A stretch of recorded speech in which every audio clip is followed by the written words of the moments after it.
شروع اللہ کے نام سے جو بڑا مہربان نہایت رحم والا ہے۔ رات کی قسم جب دن کو چھپا لے، اور دن کی قسم جب چمک اٹھے، اور اس ذات کی قسم جس نے نر اور مادہ پیدا کیے کہ تم لوگوں کی کوشش طرح طرح کی ہے، تو جس نے خدا کے رستے میں مال دیا اور پرہیزگاری کی اور نیک بات کو سچ جانا،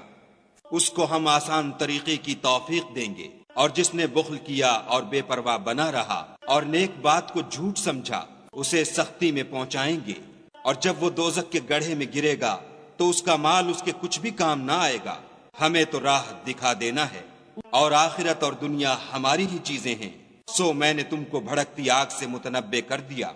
اس میں وہی داخل ہوگا جو بڑا بدبخت ہے، جس نے جھٹلایا اور منہ پھیرا، اور جو بڑا پرہیزگار ہے وہ اس سے بچا لیا جائے گا۔ جو مال دیتا ہے تاکہ پاک ہو، اور اس لیے نہیں دیتا کہ اس پر کسی کا احسان ہے جس کا وہ بدلہ اتارتا ہے، بلکہ اپنے خداوند اعلیٰ کی رضامندی حاصل کرنے کے لیے دیتا ہے، اور وہ ان قریب خوش ہو جائے گا۔